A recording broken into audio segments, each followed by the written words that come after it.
सोचने लगी बेशक जीवन बर्बाद हो जाए लेकिन मैं भोले बाबा के साथ ही विवाह करूंगी। अब पार्वती समाधि लगाए रही।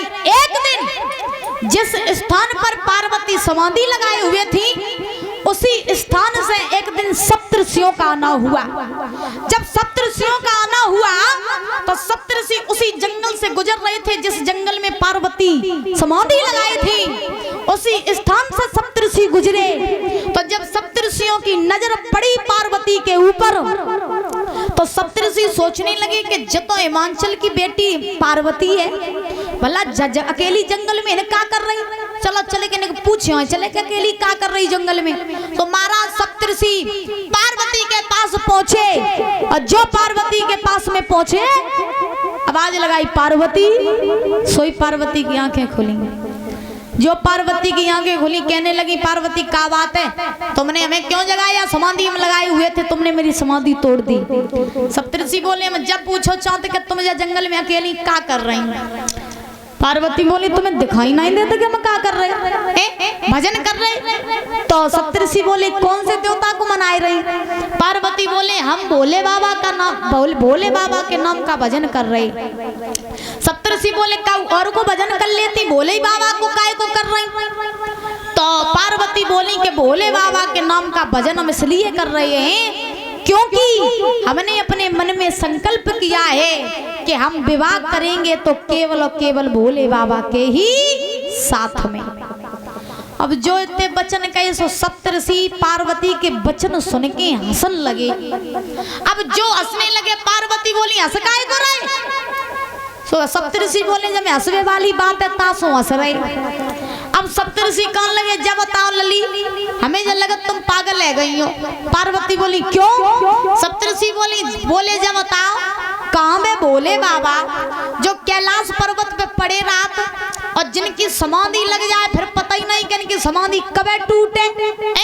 और ऐसे भोले बाबा कहाँ तुम फूल सी खिलने वाली तुम्हारो भोले बाबा को कछु मेल नहीं है तो सो मेरी बात मानो का और देवता संगे ब्याह कर लियो न करो। राजा की बिटिया हो अच्छे अच्छे रिश्ता आएंगे किसी के साथ शादी कर लेना लेकिन भोले बाबा के साथ न करो। जो इतने वचन कहे सो पार्वती कहने लगी अच्छा तुम हमें ज्ञान बताए हुए काजे इन तक चले ही आए। तुम हमें ज्ञान बता रहे हो हमसे तुम कह रहे हो क्या भोले बाबा के साथ हम शादी करें या ना करें। अब बे भोले बाबा जिनकी समाधि टूट जाए न शकल के न सूरत के तुम हमें ज्ञान बता रही हो लेकिन तुम्हें नहीं पता सप्तऋषियों भोले बाबा अब तुम दूल्हा बन जाओ। भोले बाबा बोले दूल्हा तो बन जाए लेकिन हमें जब नहीं पता दूल्हा बनवे काजे करो का जात। तो देवियां बोली जाके तुम चिंता ना करो सो तो हम तुम्हें जो जो बता जाओ सो तुम ले आ जाओ। भोले बाबा बोले ठीक है। आज देवियों ने जवाब दिया सर्वप्रथम भोले बाबा हल्दी ले आओ हल्दी। भोले बाबा बोले बरसे हो जाती रोटी में भोजन नहीं बनता हमें तो जब नहीं पता कि हल्दी को रंग कैसे हो तो तुम जब कहती हल्दी ले हम हल्दी नहीं जानत लेकिन एक उपाय है। देवियां बोली जो उपाय है सो कर ले। सो महाराज कैलाश पर्वत पे चिता की राख पड़ी रहे सो भोले बाबा ने भाई राख उठाई के अपने सारे शरीर में वो राख लपेट ली। अब जो वो राख महाराज भस्म जो थी वो पूरे शरीर में रमा ली। उसी समय अब देवियां बोली भोले बाबा जरूरत है कंगन की। भोले बाबा बोले कंगन तो मनाई जानत लेकिन उपाय दूसरो हुए। देवियां बोली सबको उपाय है तो तुम ही न कर लेते फिर हमें काहे को बुलाओ। महाराज भोले बाबा ने कंगन की जगह छोटी छोटी नंगनियों को पकड़ा हाथ में लपेटा ऊपर से बिच्छू लगा लिए। अब कहने लगे भोले बाबा देखो जू हम कंगन हुई हो।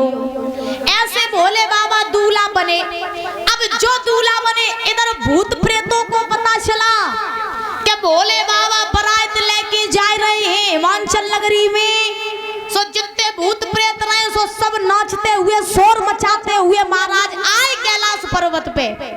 और जो कैलाश पर्वत पे आए भूत प्रेत कहने लगे क्या भोले बाबा तुम बारात लेके जा रहे दूसरों ब्याह करने जा रहे हमें नहीं लेवाए चले हमको नहीं ले चलोगे।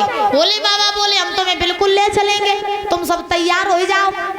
एक बात बताएं जब गांव से काऊ लड़का की अगर बारात जावे परीक्षित महाराज तो बारात में जावे की खुशी दूसरी होते। अब भूत प्रेत कहने लगे भोले बाबा बारात में चली, कछु हो जाए बारात में जरूर चली। भोले बाबा बोले बिल्कुल ले चलेंगे। देवता कहने लगे भोले बाबा से सुनो, तुम बारात में इन्हें ना लिवाए जाओ, और अगर तुम इन्हें बारात में लिवाइए तो कोई बिटिया तुम्हें संग ब्याह नहीं करे, तुम्हें बजाए और दो जाइए तासो। मेरी बात मानो, भूत प्रेतन को ना ले जाओ, और जब तुम एक बार ब्याह हो जाए फिर तुम इन्हें ससुराल ही पर रखियो, हमें कोई दिक्कत नहीं, लेकिन आज ना ले जाओ। भोले बाबा बोले तुम्हें छोड़ देंगे लेकिन अपनी सेना को नहीं छोड़ी। परीक्षित महाराज भूत प्रेत रहे कहू के सर है तो शरीर नहीं, शरीर है तो सर नहीं, हाथ है पैर नहीं, पैर है तो हाथ नहीं। कोई भांग का नशा करे, कोई काऊ को नशा करे, नाचते जा रहे, कूदते जा रहे, बड़े प्रसन्न बारात में जाए काजे। और कहा जाता है कि जब तक बारात में 2-4 पीवे वाले न हो तो बारात शोभा नहीं देती। सही बात है। कहा जाता है, आज तो जो जहाँ बैठो तो बैठे ही है। हाँ महाराज, कहा जाता है कि